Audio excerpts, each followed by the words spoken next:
Tito puts out a picture, and it's a side-by-side. Mike Tyson, Tito on the other side. Tito shirtless, flexing his abs. Caption, legend versus legend. Let's do this on pay-per-view, exclamation point. Okay, let's start at the beginning. Anybody of any age, but particularly a grown-ass 44-year-old man that goes onto Instagram shirtless while flexing his abs is a little bit of a dork. For one, start with that. Now let's move down to the text. Legend versus legend. So I'm looking at Iron Mike and going, okay, well that's one legend, but the versus part, I'm a little bit confused because the only other guy in the is Tito. So it's like, well, Tito, who are you bringing? Are you bringing Tank Abbott along? Are you bringing Randy Couture? Are you bringing King Arthur? Are you bringing Batman?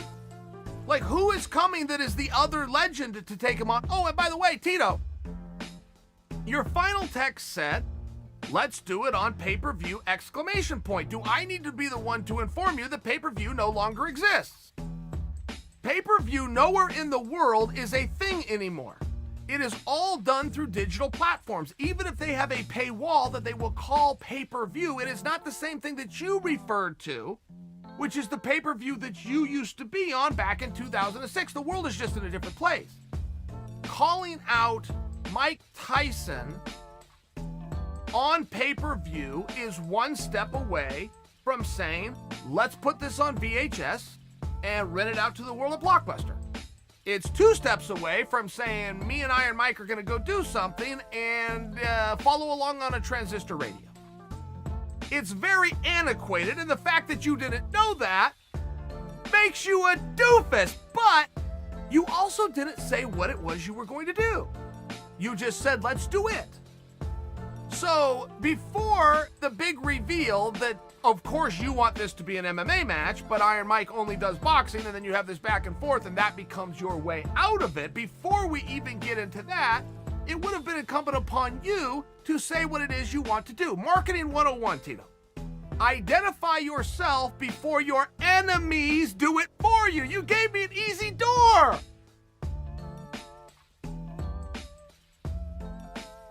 Let's talk about the big money maker in the UFC, Conor McGregor. The last time we saw him in the octagon, you were calling that fight. It was against Cowboy Cerrone.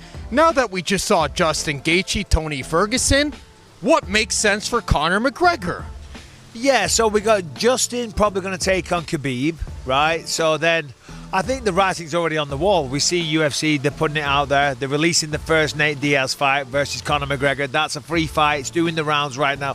Why are they releasing that? Well, of course, because it shows the first fight Diaz won. The second fight, everybody knows McGregor won. So it creates that thirst for a rubber match. And to be honest, you know, anytime you get a situation, especially with big draws like McGregor and Diaz, and they both win one each, you want to see the third one. Just like Stipe and DC, right? Anytime there's a rubber match situation, it makes sense to do that.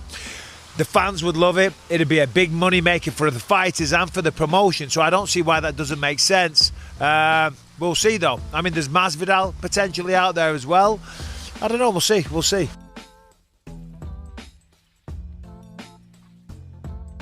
When you hear, let me ask you specifically about Daniel Cormier, and I get it. You know, Daniel wants to retire, he wants to close out his career, and he wants to fight. I get it. You want to fight. You want to close out that part of your career because obviously one more fight with Daniel Cormier, and then you move on beyond that. But what is your opinion of like his reaction to this whole deal? Do you just kind of roll your eyes? Do you just kind of roll with the punches and say this is just part of the sport? He's going to chatter. Like what is your opinion of Daniel Cormier through all this? I don't care. I really don't care what his opinion is. He never did. Honestly, it's just he says one thing and then contradicts himself all the time. So I don't know. Yeah. Is it, when you hear, I mean, obviously, you pay attention to certain things, obviously, on the internet, things like that. Like when you hear guys, talk about the frustration of the division. Is it just one of those things you have to kind of ignore at this point? Because obviously you're going to come back when you can come back. And as you've said numerous times, you want to fight, you just can't fight right now. Exactly. I mean, listen, once I can fight, I'm going to fight. There's no question. Yeah. One of the arguments, and I don't want to put anything in anyone's mouth. I'll say it was Curtis Blades, but again, don't quote me on that because I can't remember if it was exactly him that said it. But one of the arguments that's been made is obviously everyone respects that you're a first responder, everyone respects that you're a firefighter, but the argument was made that, as a UFC heavyweight champion, maybe you should focus on being the champion instead of being a firefighter. What do you say to those people? Yeah. What do you say to that? He's irrelevant right now. I don't know. I don't really care what he thinks either. He's like, what am I supposed to do? Like, we're in a pandemic. Like, what else do you want me to say? I don't know what else. Like, even if I was first responder, I still couldn't train. So shut up. Is that what's getting lost? Crying, dude. Is that what's getting lost in all this? Even if you weren't a firefighter, if you were just sitting at home chilling with your wife and kid, you still wouldn't be training right now. There's no way. I mean, what can I train? Yeah. Like with partners and everything. Like, I really work. You're in a state of how everything's shut down. Yeah. Yeah. Absolutely. Right. And I get like and that's the and I know you hear the stories, you hear the question of Dana saying the possibility of being stripped, and I don't want to bring up bad history or anything, but this is not the first time that has been mentioned to you about the possibility of stripping your title. And I know as a fighter, as a champion, you got to be like, come on, this again? It's nothing new. Yeah, nothing new. I mean, whatever.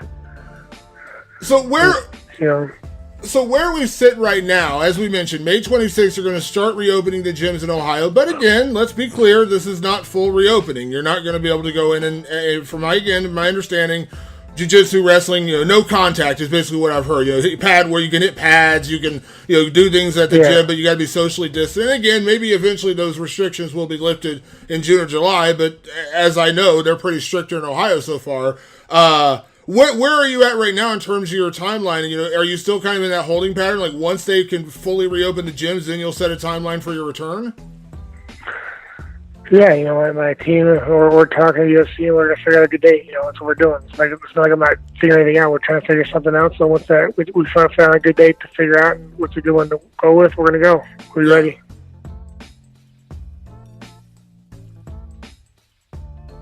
So you made an announcement the other day saying that you were formally leaving ATT. So why don't you tell us the bigger picture here? What has gone on and where you headed? What's the situation?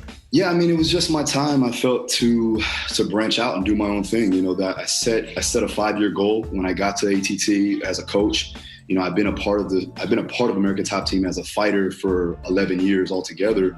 So I just felt like, okay, 5 years. I knew that I was gonna go ahead and make some good, quality networking opportunities and also help the team out in general, build up my brand in a way and help out the coaches as well with the entire team coming up. But I knew within about 5 years, it was about time for me to do my own thing and branch out and work the way I need to. For the person on the outside looking in, you get your eyebrows raised a little bit, right? Because Dean Thomas has been with ATT forever. He departs. Here you are departing. You're telling me, though, that the split you had is it's amicable with ATT? Again, I spent 4.5 years there, put in the effort, put in the time, and at the end of the day, I may have been a pivotal part of progression there as far as getting the success we've gotten there. Maybe not the greatest farewell, but again, it is what it is. That gym is so big that they will keep going, down the line. I have to do my own thing. I learned a lot from there. Again, like I said, I'll never take that away from it. I know now how to do things from a business perspective. Far before when I was just opening up my gym. Before I got to American Top Team, I learned what to do, what not to do. I built my resume. And from there, I'm going to make it even bigger, and I think that a lot of times people, may say that, okay, he left because there was an issue. Well, it may not be, or it may be an issue. And at the end of the day, I'm just moving forward, and I don't want to dwell in the past. What I've done there, it cannot be forgotten. It can't be erased, so for now, I'm just moving forward and getting better. If you are a fighter or someone who wants to start training in MMA, listen up. My name is Phil DeRue. I am the head performance coach of American Top Team. I train some of the elite MMA athletes in the world, such as Dustin Poirier, King Mo Lawal, Frankie Edgar, Junior Dos Santos, Edson Barbosa, and Joanna Jędrzejczyk. Going to MMA gyms or hiring a personal trainer can get extremely expensive over time. So if you want to get in shape and train using the exact program of the top MMA fighters for an affordable one-time price, check out Fight Ready in the description below. Use code MMA Central to get 20% off your final purchase. I hope to see you on the inside.